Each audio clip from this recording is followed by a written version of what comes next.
तर अतिशय महत्त्वाचा निर्णय ठाकरे सरकारने घेतलेला आहे आणि त्या संदर्भात आरोग्यमंत्री राजेश टोपे बोलतायत। आज कॅबिनेटचा जो निर्णय, आज कॅबिनेटने अगदी एक विषय म्हणूनच बैठक घेतली आणि त्या विषयाची सविस्तर चर्चा झाली, ज्यामध्ये महाराष्ट्राच्या महाविकास आघाडीने कॅबिनेटने निर्णय घेतला की महाराष्ट्राच्या 5,71,00,000 जो काही 18 ते 44 वयोगटातला घटक आहे त्यांना त्याची जबाबदारी जी राज्य सरकारांवर केंद्र सरकारने दिलेली आहे त्याबाबत आपण फ्री वॅक्सिनेशन करायचं, 100% लोकांना फ्री वॅक्सिनेशन करायचं, अशा पद्धतीचा एक महत्त्वपूर्ण निर्णय या ठिकाणी घेण्यात आलेला आहे। आणि त्यामुळं अंदाजे 2 कोटी वॅक्सिन्स डोसेस हे राज्य शासनाला विकत घ्यावे लागतील, ज्याचा अंदाजे खर्च 6,500 कोटी रुपये असेल। 6,500 कोटी रुपये खर्चाला राज्य शासनाने मंजुरी दिली। साधारणपणे 400 रुपये अंदाजे एका वॅक्सिनच्या डोसचं अंदाजे पकडलेला आहे आणि या अनुषंगाने 6,500 कोटी रुपयाचा खर्च येईल, ज्याच्यामध्ये वॅक्सिनचा खर्च आला, ज्याच्यामध्ये वॅक्सिन कॅरियरचे खर्च आले, ज्याच्यामध्ये सिरेंजेसचे खर्च आले आणि या सगळ्या जो काही लॉजिस्टिक्सचा विषय असतो तो सगळा खर्च आला। त्यामुळे हा एक अत्यंत महत्त्वपूर्ण निर्णय या ठिकाणी झाला। साधारणपणे आपण टार्गेट ठरवलंय की 6 महिन्यामध्ये हे वॅक्सिनेशन कार्यक्रम पूर्ण करावा। 6 महिन्यामध्येच कार्यक्रम पूर्ण करायचा असेल तर 12 कोटी जर डोसेस द्यायचे तर दर महिन्याला 2 कोटी डोसेस द्यावे लागतील। ही क्षमता राज्य शासनाची आहे। राज्य शासनामध्ये जवळजवळ साधारणपणे 13,000 संस्था नुसत्या आरोग्य विभागाच्या आहेत आणि त्यामुळं आरोग्य विभागाच्या वतीनं प्रत्येकी 100 जरी म्हणलं तरी 13 लाख डोसेस दररोज करू शकता येईल, एवढी क्षमता आहे। आणि त्यामुळे मला सांगायचा मुद्दा एवढाच आहे की दर महिन्याला 2 कोटी 18 ते 44 वयोगटामध्ये आपल्याला वॅक्सिनेशन करावे लागतील। यामध्ये मला एक समाधानाची बाब एक सांगायची की महाराष्ट्र हे देशामध्ये नंबर 1चं वेस्टेज कमी करणारं राज्य आहे आणि त्यामुळं आता आपल्या वेस्टेजचं टक्केवारी पूर्वी 2% होती, ती आता 1% आहे, जी देशाच्या सरासरी 6% कितीतरी कमी आहे। आणि त्यामुळं महाराष्ट्राच्या कौशल्य असलेल्या आमच्या सर्व हेल्थ कर्मचाऱ्यांनी हे सर्व श्रेय त्यांना दिलं पाहिजे आणि आपल्या महाराष्ट्राच्या जनतेलाही दिलं पाहिजे की जे योग्य प्रमाणात या संपूर्ण गोष्टीचा वापर करत आहेत। दुसरी गोष्ट एक आणखीन ठरलेलं आहे की शेवटी हे आपल्याला आता फ्री करायचंय। आज महाराष्ट्रामध्ये आणि आपल्या देशामध्ये जर आपल्याला वॅक्सिन खरेदी करायचं म्हटलं तर फक्त कोविशिल्ड आणि कोवॅक्सिन 2च सध्या उपलब्ध आहेत। त्यामुळे कोवॅक्सिननी स्वतःचा जो काही आहे पत्र ते दिलेलं आहे आणि त्यांनी या महिन्यात फक्त 10 लाखच वॅक्सिन आम्ही देऊ असं सांगितलेलं आहे। पुढच्या महिन्यात सुद्धा 10 लाखच वॅक्सिन देऊ असं सांगितलेलं आहे आणि मग मे आणि जून संपल्यानंतर जुलै, ऑगस्ट, सप्टेंबरच्या नंतर 20-20 लाख वॅक्सिन देऊ असं त्यांनी सांगितलेलं आहे। त्यामुळं कोवॅक्सिनचं पर्सेंटेज खूप कमी होतंय, पण कोविशिल्ड मात्र 1 कोटी वॅक्सिन प्रति महिना हे देऊ अशा पद्धतीचं त्यांनी अजून लेखी नाही परंतु तोंडी स्वरूपाने कळवलेलं आहे। आणि त्यामुळं आपल्याला कोविशिल्ड आणि कोवॅक्सिनचं एक ठराविक पर्सेंटेजमध्ये काम करावं लागेल, पण कोवॅक्सिन खूप कमी प्रमाणात मिळत असल्यामुळे आपल्याला जे काही रशियन वॅक्सिन आहे स्पुटनिक त्याच्या संदर्भात सुद्धा माननीय मुख्यमंत्री महोदयांची चर्चा सुरू आहे आणि ते योग्य दरामध्ये आणि योग्य प्रमाणामध्ये जर देऊ शकत असतील तर स्पुटनिक वॅक्सिनचा सुद्धा अंतर्भाव करण्यात येईल। साधारणपणे ऑगस्ट महिन्याच्या दरम्यान आपल्याला झायडस कॅडिला आणि जॉन्सन अँड जॉन्सन याचा सुद्धा वॅक्सिनचा पुरवठा होऊ शकतो। त्यामुळे या 2च्या व्यतिरिक्त आणखीन 2 झायडस कॅडिला आणि जॉन्सन अँड जॉन्सन हे सुद्धा मिळू शकतील अशी माहिती सुद्धा देण्यात आलेली आहे। त्यामुळे ऑगस्ट सप्टेंबर नंतर असे काही 2 वाढ करता आली तर निश्चित प्रकारे ती वाढ सुद्धा करण्यात येऊ शकेल। या व्यतिरिक्त आता हे जे काही आपल्याला सगळ्यात महत्त्वाचं सगळ्यांना उत्सुकता आहे की 1 मेला वॅक्सिनेशन सुरू होईल का, तर त्याचं उत्तर आहे की 1 मेला वॅक्सिनेशन सुरू होणार नाही। त्याचं कारण एक आहे की आज आपल्याला लगेचच्या लगेच उपलब्ध होत नाही आणि त्यामुळे जर मे एंड पर्यंत काही वॅक्सिन्स उपलब्ध होणार असतील तर आपण त्या संदर्भात अचानकपणे 18 ते 44 वयोगटात 5,71,00,000 लोक आहेत आणि म्हणून एका वेळी तर एवढे सगळ्या लोकांना देता येणार नाही।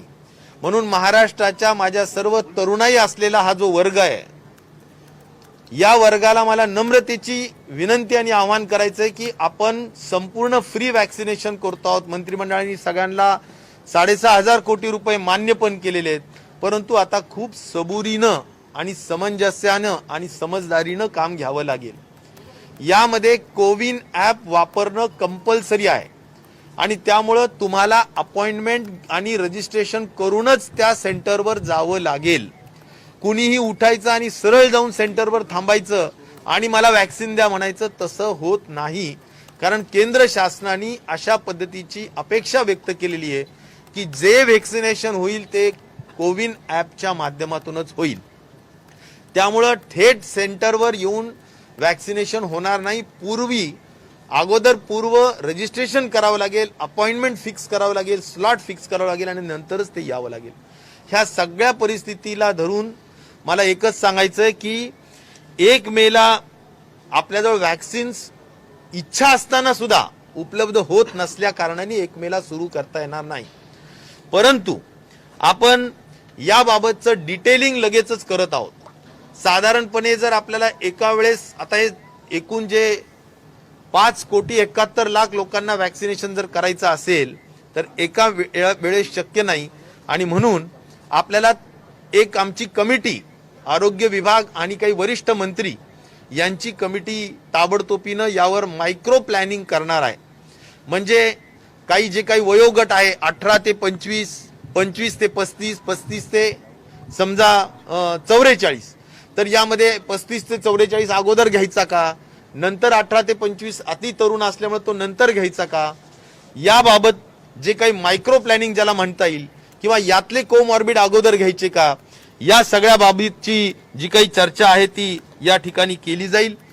एक नक्की आहे की हे जे काही सेंटर्स 18 ते 44 साठी केले जातील ते सेंटर्स हे वेगळे राहतील, जे 45 आणि अबावच्या साठीचे जे सेंटर्स आहेत त्यापेक्षा वेगळे सेंटर्स राहतील की जे डेडिकेटेड फॉर 18 ते 44 वयोगटासाठीच असतील, हे मला या ठिकाणी नम्रपणे सांगायचं आहे।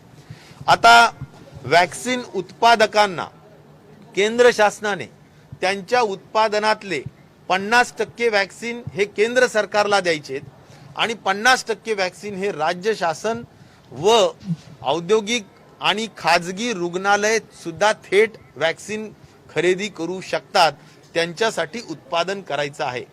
आणि त्यामुळं एक नक्की आहे की उत्पादन करणारे 2च आणि त्यात मागणी करणारे सर्व राज्य असतील, खाजगी हॉस्पिटल सुद्धा असतील आणि त्याचबरोबर तुमचे औद्योगिक जे काही हॉस्पिटल्स आहेत ते सुद्धा असतील।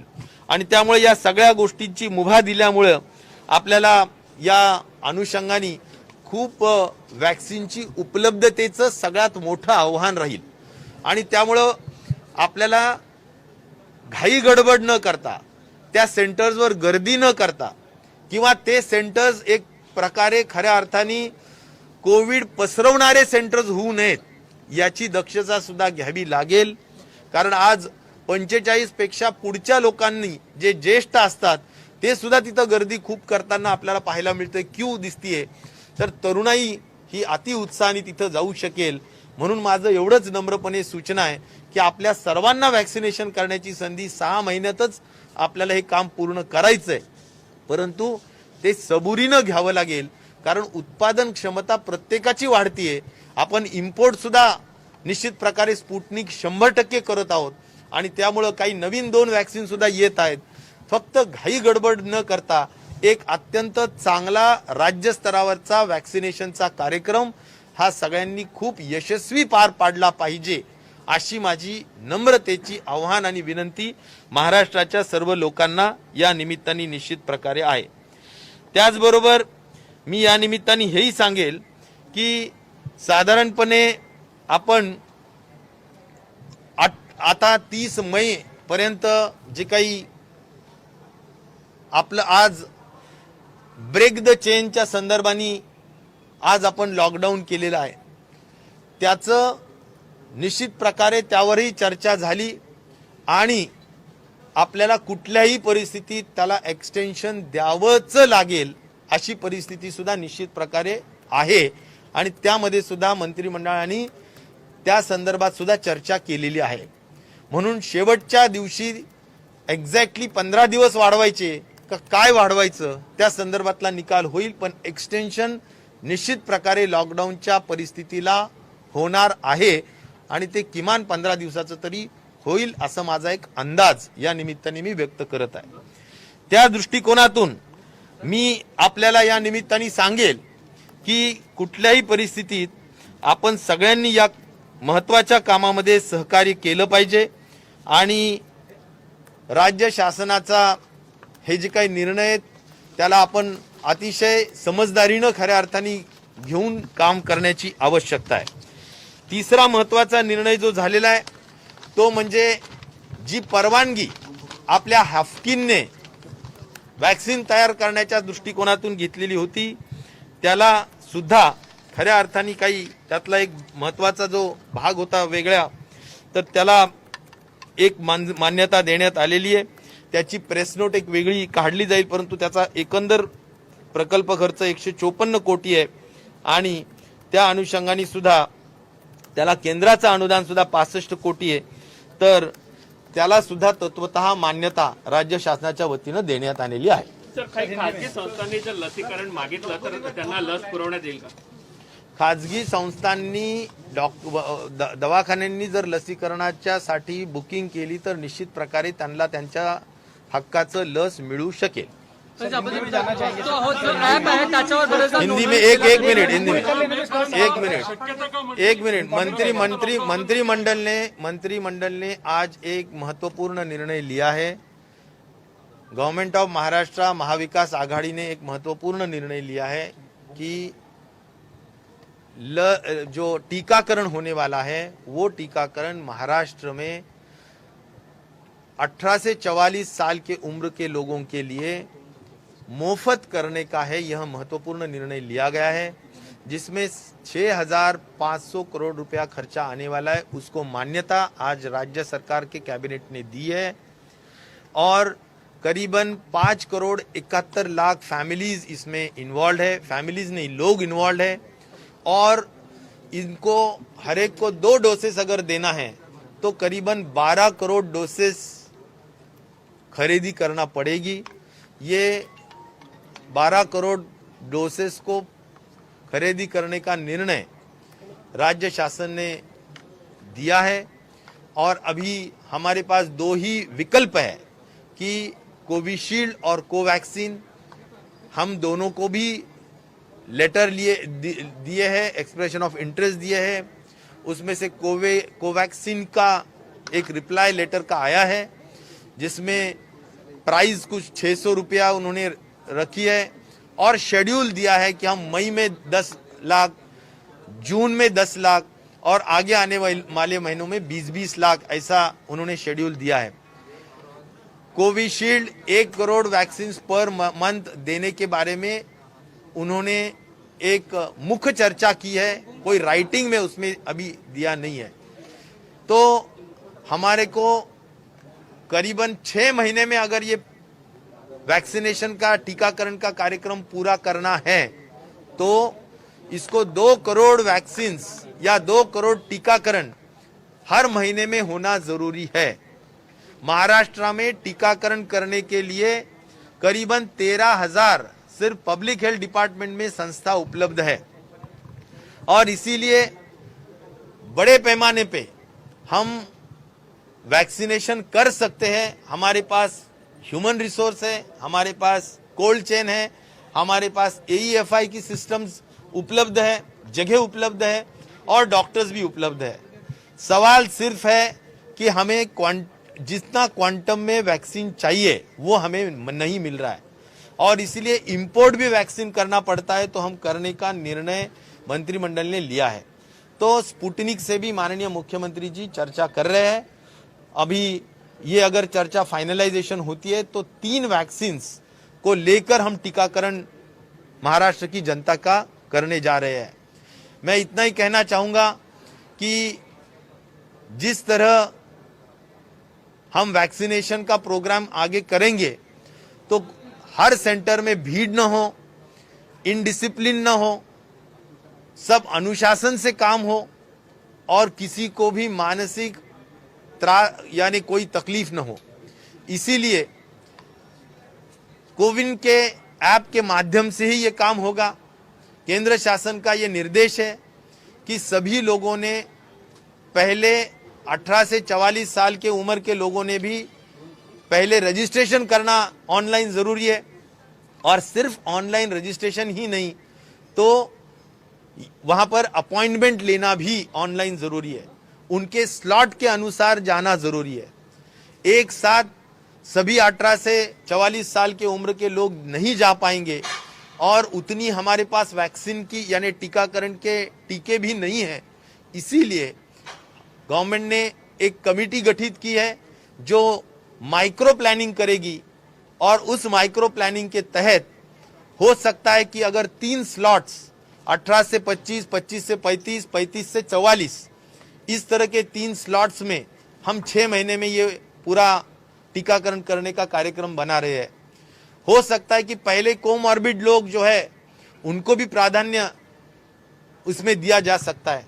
तो ये जो माइक्रो प्लानिंग होती है इसके लिए एक तय हुआ है कि अलग सेंटर्स 18 से 44 साल की उम्र के लिए रहेंगे, क्योंकि राष्ट्रीय कार्यक्रम जो टीकाकरण का चल रहा है वो 45 उम्र के आगे के लोगों का चल रहा है और इसीलिए वो कार्यक्रम को कोई बाधा न आए, कोई डिस्टर्बेंस न हो, इसीलिए वो कार्यक्रम पूरी तरह चलते रहे।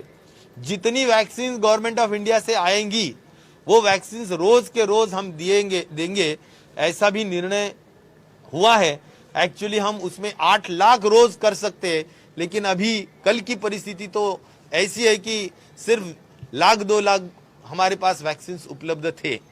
तो इसलिए एक है कि वो टीकाकरण का कार्यक्रम जो चल रहा है उसमें 27% जो 45 उम्र के ऊपर का जो हमारा टोटल क्वांटम है उसमें से 27% हमारा काम हुआ है।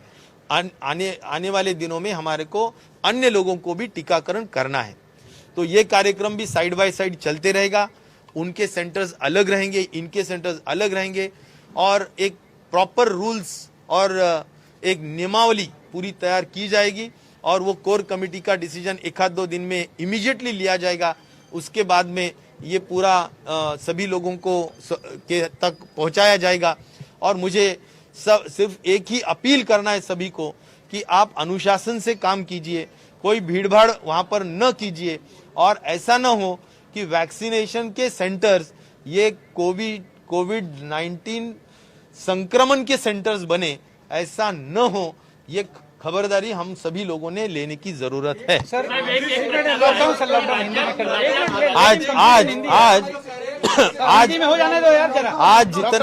आज जो 30 अप्रैल तक का हमारा जो लॉकडाउन है, जिस तरह से आज भी संख्या है 60,000 एंड प्लस, तो जरूर थोड़ी स्टेबिलिटी आई है। जो 70,000 और उसके ऊपर जाने का अनुमान हमें था वो थोड़ा अभी रुक गया है और अनुमान और आशा करता हूं, भगवान से प्रार्थना करता हूं कि अभी ये पीक रहे और इससे अभी रोजाना डिक्लाइन होने का काम ग्राफ में हो, ऐसी अपेक्षा मैं जरूर करूंगा।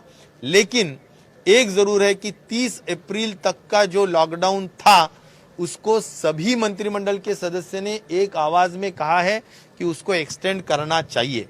अभी 15 दिन तक तो एक्सटेंड जरूर होगा, लेकिन उसके ये सभी इसीलिए मैं ये कहना चाहता हूं कि आज भी अगर हम पूरा कोविड अप्रोप्रिएट बिहेवियर से वर्तन करेंगे अगर हम मास्क और सोशल डिस्टेंसिंग का मेंटेन करेंगे, अगर हम जो भी रूल्स इशू किए गए हैं उसके अनुसार हम हमारा पूरा वर्तनूक रहेगा, तो 100% इसको कवर करने में कोई प्रॉब्लम नहीं आएगा।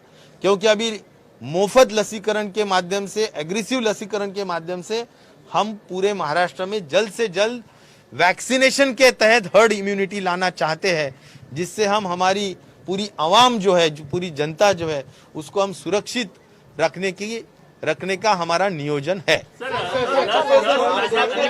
मराठी राज्यात अनेक ठिकाणी लस संपलेल्या आहेत, काय परिस्थिती आहे?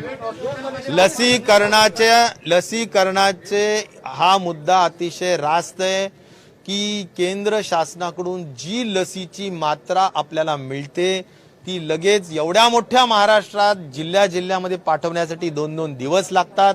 आम्ही नेहमी म्हणतोय की 8 दिवसाची लसीकरणाची एकत्र मात्रा द्या, जेणेकरून आम्हाला 1-2 दिवस जरी लागला गडचिरोली पर्यंत आणि तिकडे चंद्रपूर पर्यंत पोहोचवायला, कारण या लस मिळतात आम्हाला पुण्याला आणि पुण्यावरून आम्हाला त्या पोहोचवाव्या लागतात। त्यामुळे 2 लाख दिलाय की त्या पोहोचवेपर्यंत प्रत्येक तालुक्यात आणि जिल्ह्यात जाऊपर्यंत हार्डली 2000-1500 अशापर्यंत जातात, ज्या एका दिवसात अर्ध्या दिवसातच संपतात। आणि त्यामुळे ही जी पळापळ असते, आता ज्या अर्थी महाराष्ट्राने 5,34,000 लस एका दिवशी दिली, ही यासाठी दिली की आपल्याजवळ थोडी उपलब्ध झाली की आपण त्या क्षमतेने दररोज देऊ शकतो। आपल्याला यापेक्षा जास्त जर उपलब्ध करून दिली तर निश्चित प्रकारे आणखीन यापेक्षा जास्त लसीकरण दररोज होईल। मी माननीय देवेंद्रजी फडणवीस असतील, मी प्रवीण दरेकर असतील, गडकरी साहेब असतील, सगळ्यांना मी पण विनंती केलेली आहे की आपण सगळेजण जाऊया। यात राज्य आणि केंद्राच्या वादाचा, भांडणाचा विषय अजिबात नाही। बऱ्याचदा माध्यम हा विचार करत राहतात। आमचा विचार आहे की सगळ्यांनी, त्यांच्या पक्षाचं सरकारवर आहे, त्यांनी आम्हाला घेऊन जावं, बसावं। आम्ही स्वतः तर जाऊन भेटतोच आहे डॉक्टर हर्षवर्धनला, पण त्यांच्या येण्याने जर आणखीन जास्त परिणाम होत असेल तर आम्ही त्यांच्याबरोबर घेऊन जाऊन तिन्ही प्रश्न, मग ते रेमडेसिवीरचा असो, ऑक्सिजनचा अधिक अलॉटमेंट मिळण्याचा विषय असो किंवा अधिक लस मिळण्याचा विषय असो, सगळ्या विषयांवर खऱ्या अर्थाने पडदा पडू शकतो। तिथे एक सविस्तर चर्चा होऊन आपल्या हक्काची अधिकची व्यवस्था, अधिकची मात्रा आपल्याला मिळू शकते असा माझा विश्वास आहे। आणि त्या दृष्टिकोनातून माझी विनंती मी फोनवर, पत्रांवर सातत्याने केलेली आहे। खाजगी रुग्णालयामध्ये लस मोफत मिळणार का पैसे द्यावे लागणार? खाजगी रुग्णालयांमध्ये आता इथून पुढे लस पैसे देऊनच घ्यावी लागेल। संपूर्ण राज्य शासनाच्या सरकारी दवाखान्यांमध्ये लस मोफत मिळणार।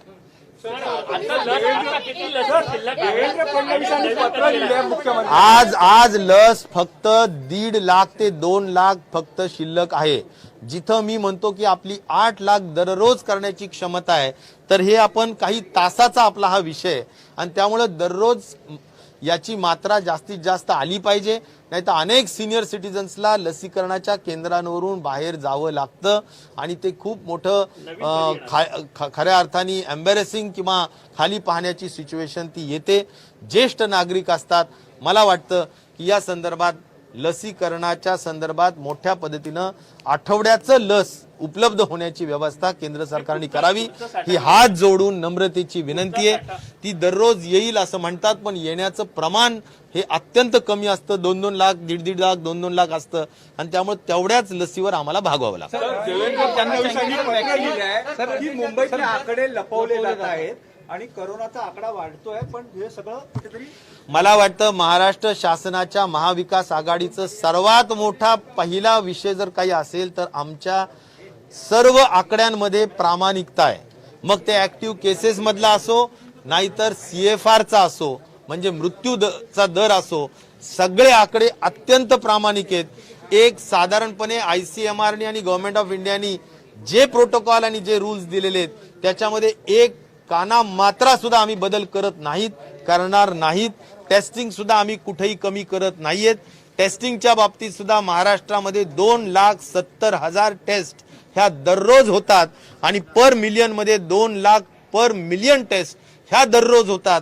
महाराष्ट्र इतक्या टेस्ट इतर राज्यामध्ये कुठेही होत नाहीत, एवढी मी तुम्हाला खात्रीशीर माहिती देऊ इच्छितो। आणि त्या दृष्टीनं आम्ही सगळे पारदर्शकपणे सगळ्या गोष्टी करू इच्छितो. यामध्ये कुठेही लपवालपवी करून लोकांच्या जीवनाशी खेळण्याचं काम महाविकास आघाड़ी कधीही करणार नाही. कितने वैक्सीन मिलने वाली है? भारत बायोटेक से जो आपने मराठी में बताया है वो आपने बता दीजिए, जून जुलाई और अगस्त में जो वैक्सीन मिलने वाली है. विदेशातून ज्या लसी आणणार मुख्यतः लिगल इंडिमिनिटी त्यात मागितली आहे.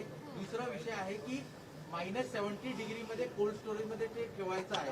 तर एवढी फॅसिलिटी इन्फ्रास्ट्रक्चर आपल्याकडे आहे का आणि लिगल इंडिमिनिटी आपण देणार का? लीगल इंडेमनिटी आणि -70 डिग्री हे दोन्ही आव्हानं निश्चित प्रकारे आहेत. त्यामुळे 2 ते 8 डिग्री हे आपल्या लस ठेवू शकतो, ते मात्र -70 डिग्रीजला ठेवावी लागेल.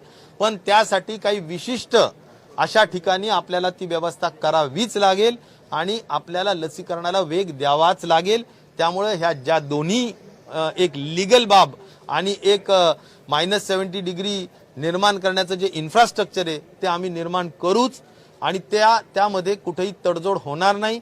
आम्हाला फक्त केंद्र शासनाने स्पुटनिक नावाची जी लस आहे ती उपलब्ध करून देण्यासाठी मदत करावी एवढीच त्यामागे नम्रतेची विनंती आहे. रेमडेसिवीरचा काळा बाजार होतो अशा पद्धतीचा पंकजा मुंडेंनी आरोप केला. रेमडेसिवीरच्या बाबतीत सुद्धा मंत्रिमंडळात फार सविस्तर चर्चा झाली.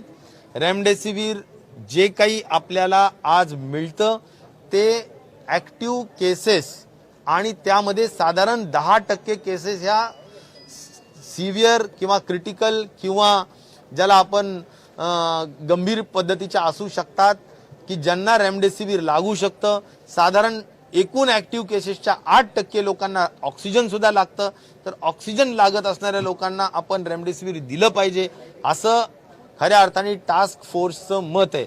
आणि त्या अनुषंगाने जेवढी उपलब्ध होते ती त्याचा एक फॅक्टर काढला जातो आणि तो फॅक्टर म्हणजे प्रत्येक जिल्ह्याला किती केसेस आहेत. मग ह्या केसेस गव्हर्नमेंटच्या आणि प्रायव्हेटच्या मिळून एकत्रित मिळून त्या केसेस असतात आणि त्या पद्धतीनं रेमडेसिवीर वाटप करण्याचा निर्णय आहे. गव्हर्नमेंटमध्ये निश्चित प्रकारे त्या सुद्धा गव्हर्नमेंटमध्ये सुद्धा सहज पद्धतीनं या रेमडेसिवीर उपलब्ध झाल्याच पाहिजे या दृष्टिकोनातून आरोग्य विभागाला आम्ही सूचित केलेलं आहे. आमच्या प्रधान सचिवांना सूचित केलेले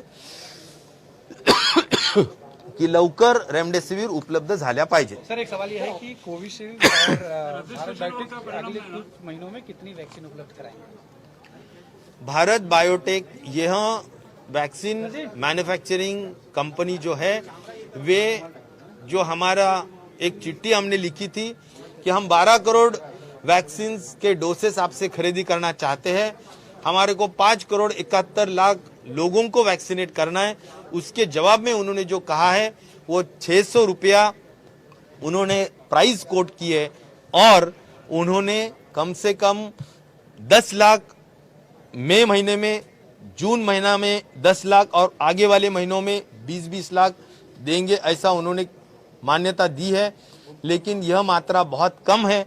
जिस गति से हम ये करना चाहते हैं मुझे लगता है कि उन्होंने और मात्रा बढ़ाना चाहिए या तो फिर हमारे को इंपोर्ट पे ज्यादा स्ट्रेस करना पड़ेगा. कोविशील्ड ने 1 करोड़ पर मंथ देने का एक अनुमति फोन पे दी है. उनका लेखी कम्युनिकेशन अभी कुछ भी नहीं है. ऑक्सिजनचा साधारण 1615 मेट्रिक टन 1615 मेट्रिक टन एवढा ऑक्सिजनचा आज आपण ऍक्च्युअल कन्झम्पशन आपल्या राज्यामध्ये करत आहोत. 1250 मेट्रिक टन हा आपला कोठा आहे. बाकीचा कोठा हा एकतर आपण वेगवेगळे जे काही थर्मल पॉवर स्टेशन्स वगैरे तिथून काही मिळवतोय आणि 300-350 मेट्रिक टन आपल्याला बाहेर राज्यातून लिक्विड ऑक्सिजन त्या ठिकाणी मिळत आहे. त्याचा पुरवठा आपण प्रत्येक जिल्ह्यात करतोय. खरं म्हणलं तर आणखीन काटकसरीनं ऑक्सिजनचा वापर व्हावा अशा पद्धतीचे SOPs आपण काढलेले आहेत आणि त्याचं खूप तंतोतंत अंमलबजावणी डॉक्टर्सनी करावी असं मी माध्यमाच्या मार्फत आपल्या सर्व डॉक्टर्स बांधवांना भगिनींना या निमित्ताने कळवतो. कुठल्याही परिस्थितीत लिकेजेस थांबवा. कुठल्याही परिस्थितीत आपण प्रत्येक हॉस्पिटलमध्ये ऑक्सिजन ऑडिट करा. प्रत्येक हॉस्पिटलमध्ये आपण ऑक्सिजन सिस्टर किंवा ऑक्सिजन नर्स नावाची एक व्यक्ती जी दर 25-50 खाटाला एक ठेवा की जेणेकरून त्याच्यावर बारकाईने लक्ष दिलं जाईल की एखादा पेशंट कुठे लघवीला गेला, कुठे अजून शौचालयाला गेला, कुठे अजून काही बोलायला त्यांनी मास्क काढला तर त्याचा ऑक्सिजन चालू राहू नये. अशा अनेक पद्धतीनं बचत करता येते. तुमच्या ऑक्सिजन लाईन मध्ये कुठं गळती असेल तर त्वरेने ती ऑक्सिजन गळती थांबवलीच पाहिजे. अशा पद्धतीनं ऑक्सिजन आजच्या निमित्ताने खूप महत्वाची आहे. जवळजवळ 100 पेक्षा जास्त आपण आतापर्यंत कलेक्टर्सनी ऑक्सिजन जनरेटर प्लांटला परवानगी देण्यात आलेली आहे. त्यामुळे ती पण एक महत्वाची उपलब्ध आहे. आणि ऑक्सिजन कॉन्सन्ट्रेटर्स हे सुद्धा मोठ्या पद्धतीनं आपण त्या ठिकाणी आणण्याच्या संदर्भात कलेक्टर्सनी ऑर्डर दिलेले आहेत. आपण ग्लोबल एक्सप्रेशन ऑफ इंटरेस्ट बोलवलेलं आहे, ज्याच्यामध्ये आपण PSA प्लांट्स म्हणजे ऑक्सिजन जनरेटर प्लांट 132, साधारणपणे 40,000 आपण आता ऑक्सिजन कॉन्सन्ट्रेटर्स त्या ठिकाणी आपण खरेदी करण्याचा निर्णय घेतलेला आहे. एवढंच नाही तर 25,000 मेट्रिक टनाचं ऑक्सिजन, लिक्विड ऑक्सिजन सुद्धा बाहेरून घेण्याचा निर्णय आपण घेतलेला आहे.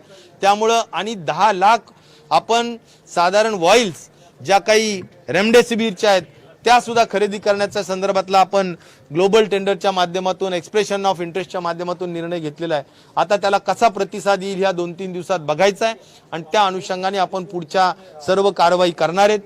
चीफ सेक्रेटरीच्या अध्यक्षतेखाली आरोग्य सचिव असेल, वैद्यकीय शिक्षण सचिव असेल, वित्त नियोजन आणि उद्योग खात्याचे सचिव असतील, या सगळ्यांची एक कमिटी एम्पावर्ड केलेली आहे आणि त्यांना पूर्णपणे अधिकार देण्यात आलेला आहे की तुम्ही तुमच्या लेवलला निगोशिएशन करून आपण खरेदी करू शकता. 18 ते 44 लसीकरण काहीसं लांबवलेलं आहे. त्या दरम्यानमध्ये जे ज्येष्ठ नागरिक आहेत त्यांना प्राधान्य फारसं दिलं जाणार असं काही आहे? त्यातले ज्येष्ठ म्हणताय की काय? 11 ते 44 वयाचे आहेत. नाही, 45 वर्षाच्या पुढचे जे काही नागरिक आहेत त्यांचं राष्ट्रीय लसीकरणाचा कार्यक्रम तो सुरूच राहील. तो आपण दररोज सध्या 4 लाख, 3 लाख, 5 लाख, 4 लाख जे काही करत असू, जेवढे डोस येत आहेत तेवढे आपल्या हातात तर 8 लाख करू शकतो, पण आपल्याला जेवढे डोस मिळत आहेत त्या डोसेसच्या अनुषंगाने आपला राष्ट्रीय लसीकरणाचा कार्यक्रम हा सुरूच राहील. सर, एक चीज है, एक अरेंजमेंट नहीं है सर. 1 मई से आपने कहा कि थोड़ा इंतजार करना होगा युवाओं को.